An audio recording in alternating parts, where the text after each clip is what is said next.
Alright, so got to start getting the baler ready. I'm going to put twine in it. I got a ball there, and then that one's just about empty, and then the other side's only got one in it. That's about half gone. So I'm going to tie that in. This will probably be a longer video. I got a lot of hay to bale. Hopefully we get 60 plus bales. Hay looks pretty decent. Got 2 fields to go to. So if you guys want to see how to hook up a John Deere 567 baler to an International 1086, then go out and bale and maybe even pick up hay with a 560, follow along.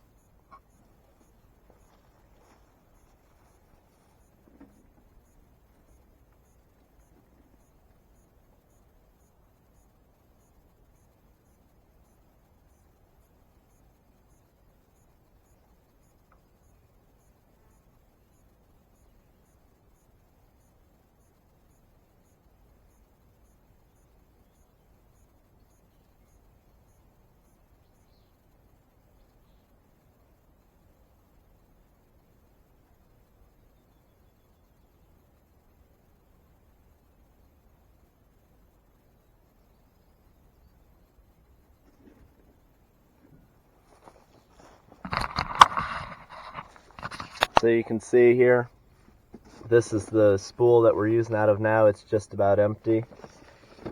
Then there's an end line, tells you start and end. End line goes down to this next start line of this blue ball of twine, and then you can see end there. I tied end to the start here, and then we got another end line for when we need more twine. We just pull that end line out and tie it onto the next ball.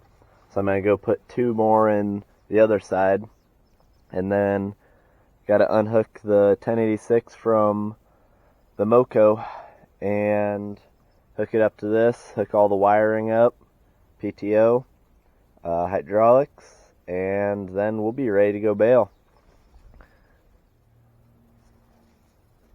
Alright, so trace these hoses. The 2 big hoses I will put on the left side of the tractor because that'll be the inside remote, because that opens up the back. It's 1 big hose and 1 medium hose, so that'll open up the gate, and you use that a lot more than the picking up and lowering the head. So the outside remote will be the head.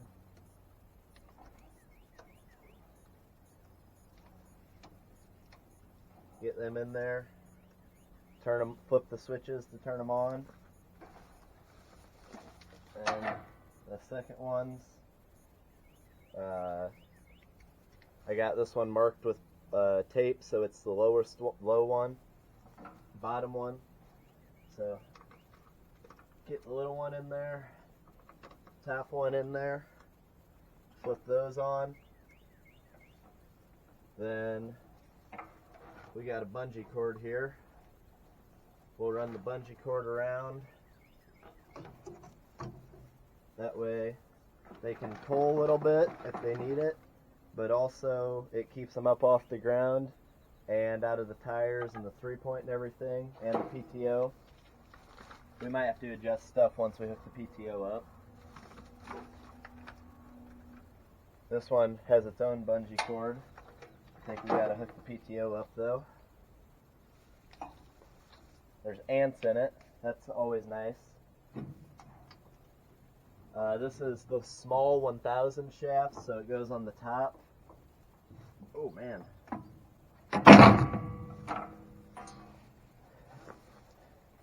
Sitting over winter, kind of froze up a little bit on me.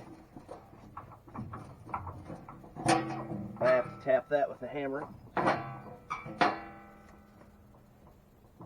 Yeah, I'm going to have to get a hammer and tap that, so I'll bring you guys back.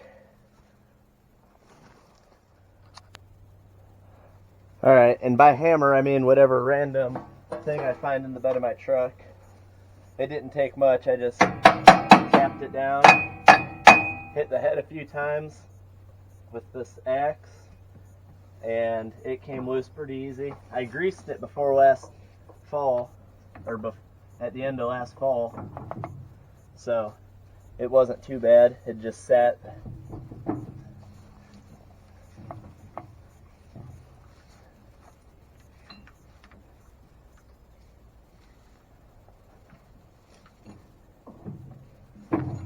There we go. It's locking in now. Okay, so that sleeve is just a collar you pull back, let it go on, let it forward, and it locks in. So PTO shaft is locked in now.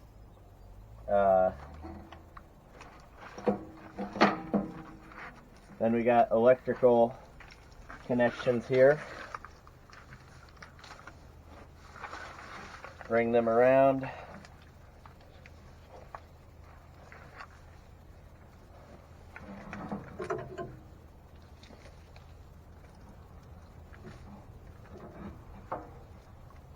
Gotta loosen up that bungee cord a little bit on there. Bring it up a little higher. Redo it. There's ants in this coating. They're everywhere. So then this plug, it's a 7-prong plug. Plugs into the back of the 10 right here.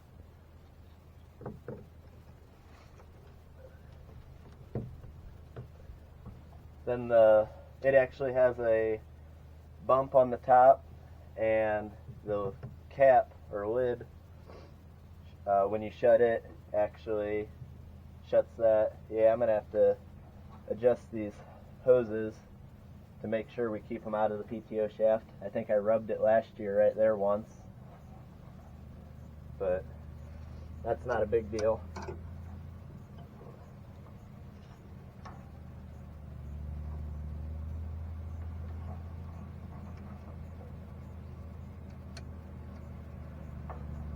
That gets them a little bit farther away. Then that plug's plugged in. This plug will go in the tractor, and I'll hook up the monitor and show you guys that. So we just toss that up in the tractor. And then I gotta get a safety pin to go here to keep that hitch pin held down in there. And yeah, I know I climbed over the PTO shaft, but the tractor is shut off. I hook it up with the tractor shut off for safety. Alright, so in the tractor cab now, find this plug, and we got a connection coming out of the dash up here. I think that's definitely aftermarket. You just plug that in, and then it screws to tighten down. Then we got this plug. You got to get those 3 prongs lined up correctly.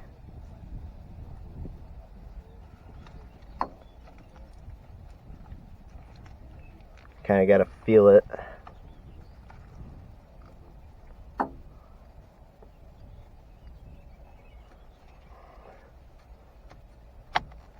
There it goes. Then that twists and locks in. We should be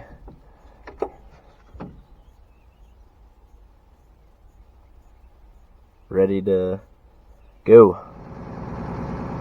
Alright, so it works. This is the off switch. It switches between net wrap and twine on the monitor, and when it's flat, it's off. So then you flip it, beeps, it's on. Shows you your bale size. You want to keep these even, keep it even flow. But we're going to head out to the field and I'll show you some baling. Okay, so we're out in the field. Spin this down. It was in road ready for the pickup head. It's got a little block in there that it spins into and holds it up. That way you don't have to have hydraulics and you can pull it with a truck. So I spin that all the way down because the land wheels keep it at the right height. And then when I let the hydraulics down, it'll go down. Other than that though, I think we are ready to bale. See the field? This is one of the fields. Windrows get thicker. This is the end. They're always thinner. It gets thicker out in there. And then the other field might even be a little bit thicker than this one. So let's go see if it'll bale.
Okay, so had some problems, but I figured it out. I had to shut the baler down a couple of times, say a few mean words to it, and then what originally happened was this bar and this bar go forward, and that releases this, and that spring will push the cutter blade open.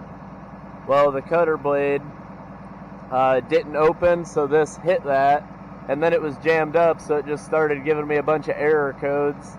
It didn't know what to do. It told me low voltage because the motor couldn't spin it, and I looked at it and I couldn't figure it out, and then finally I figured that out, so I had to shut it off,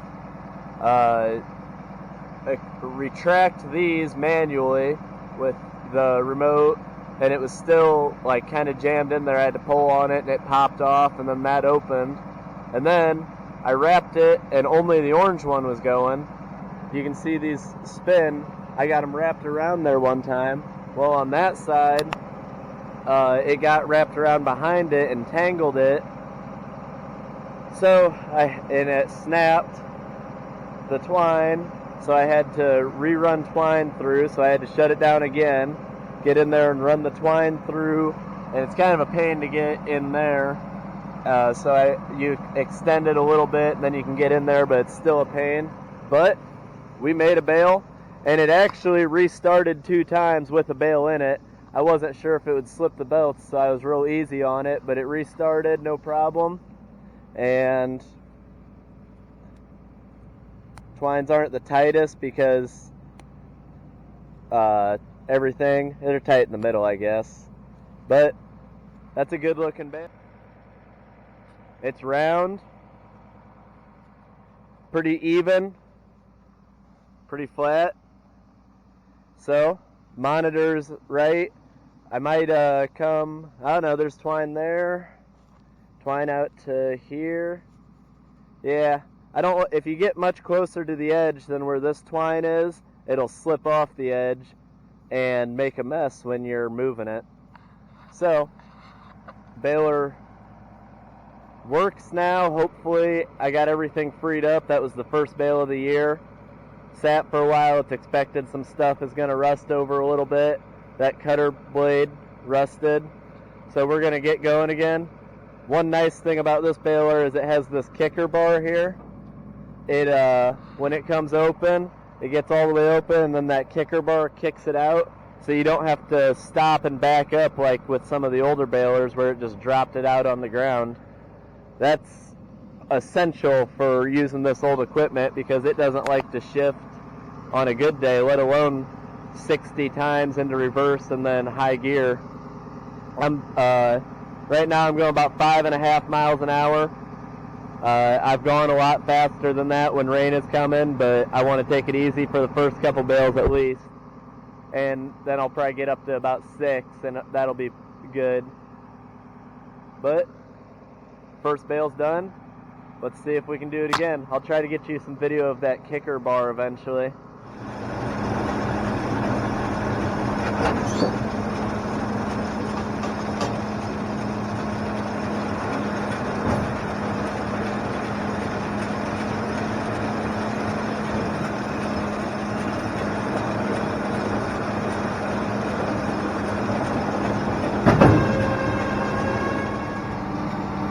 Alright, so on my last row of hay in this field, monitor's telling me it's getting full. I gotta get over and fill that one up.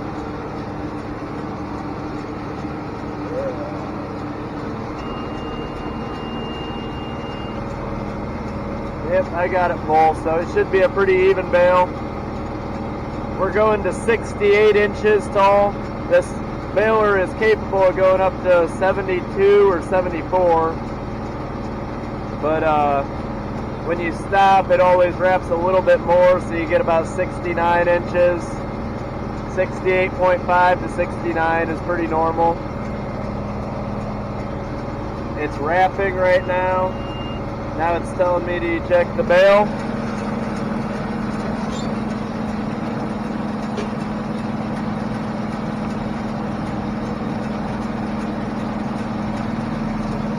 Bale's ejected, bale kicker kicked it away, shut the gate back up.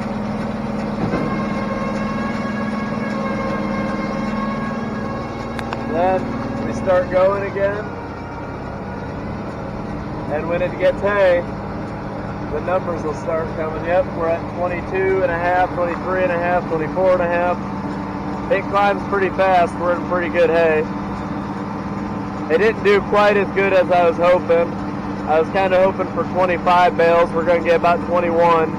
I got a few little tiny spots did up, but it did all right. I remember a time last year when we only got 14 bales off of it.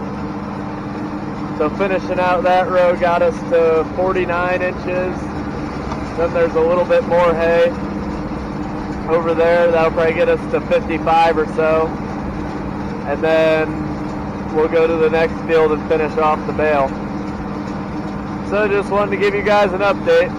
It's been going good ever since I got that first bale done. First bale was the only bale that gave me a problem. Alright, so I figured 21 bales actually in that other field. I'd get out and look everything over, make sure everything was still going good. We got full ball of twine here, probably half a ball there. So we used just over half a ball of twine in that last field. Because there was a little bit, there was about a bale and a half of twine left in that other ball. Bale looks alright. It was in the baler a little bit longer because I drove over to this field, which let it poof up a little bit, and then I finished it off, so it's a little bit puffier than some of the others. Still a good tight bale though.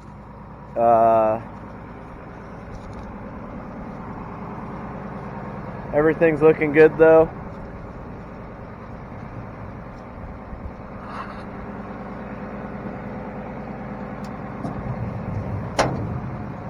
Dang it.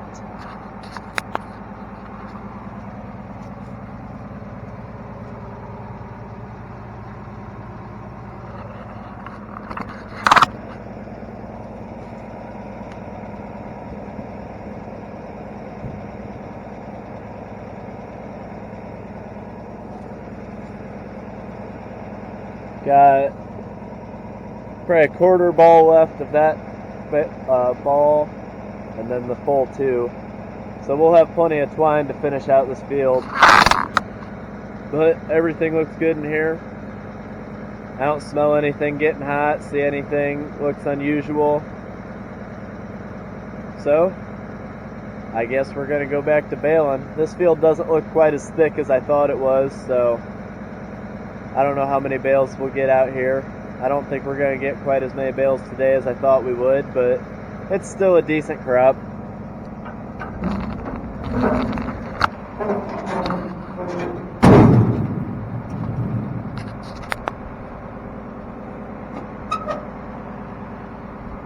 All right.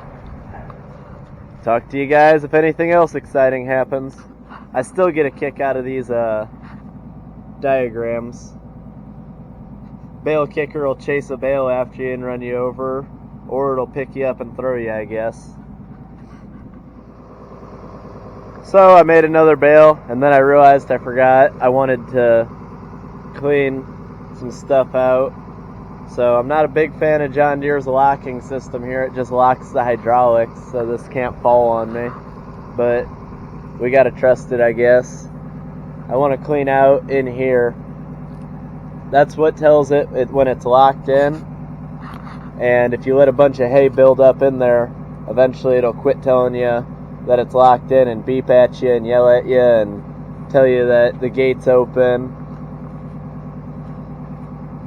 So I like to clean that out every once in a while, and it was getting pretty packed.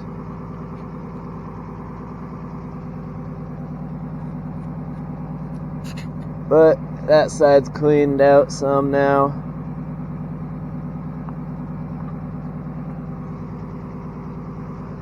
Go clean the other side out. This one doesn't get near as bad.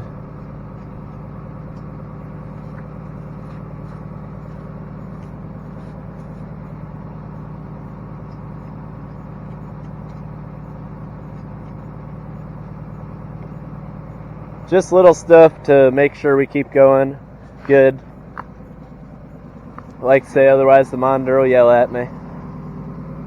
So, flip this back to unlock, and now the hydraulics will work again, and I'm going to get back in and keep going. So now we're into the last section of the field. Quite a bit of hay back here.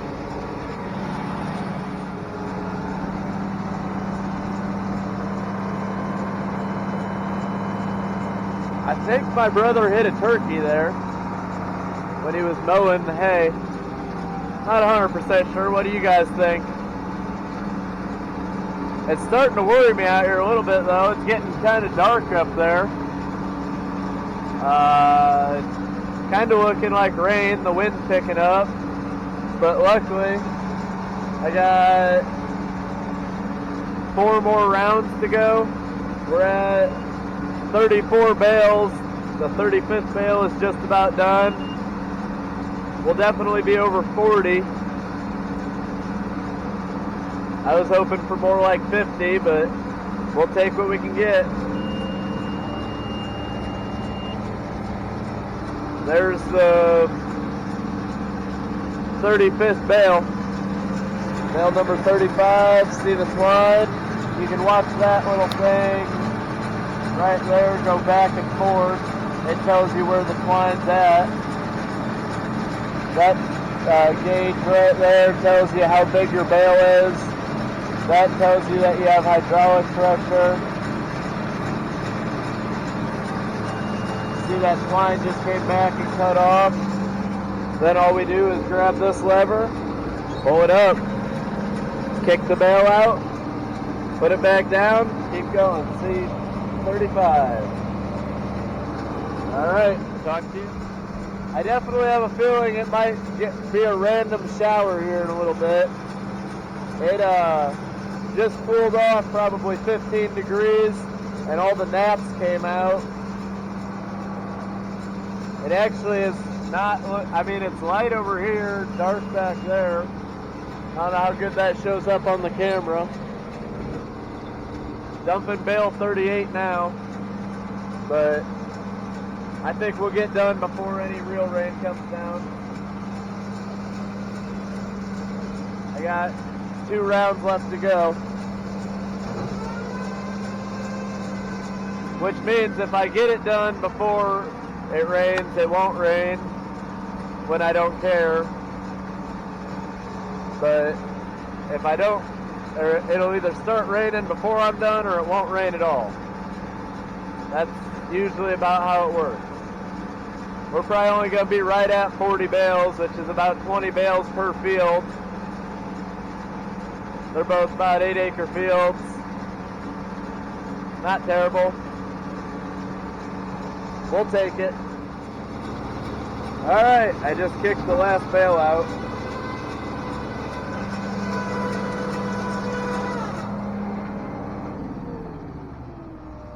Last bale's kicked out. 40 bales, exactly. So, we got done before the rain. I don't know if it's gonna rain or not. Still looking dark over there. But, we're gonna head home now. I am well covered in hay dust. So, talk to you guys. Alright, so baling's done, and I don't think I'm picking up hay today, so this will probably be a video. I'm gonna go fishing because that seems like the right thing to do.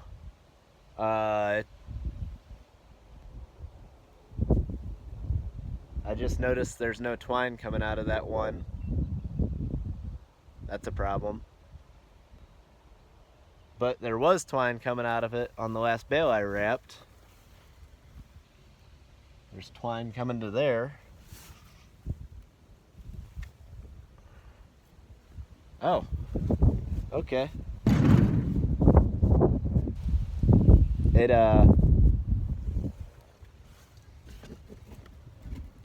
broke in here. Broke in the bale, actually, of twine. Huh. Well, that'll be a problem for another day. Hope I explained to you guys how this works well enough. If you have any questions, just drop a comment. Yeah, I wish we had nice cab tractors with AC, so that way I could talk to you guys and explain to you guys better while we're going along and not have to scream at the camera. I try to knock the volume of that down a little bit, make it more listener friendly. But I hope you guys enjoyed, and as always, have a good one. Don't forget to like and subscribe too.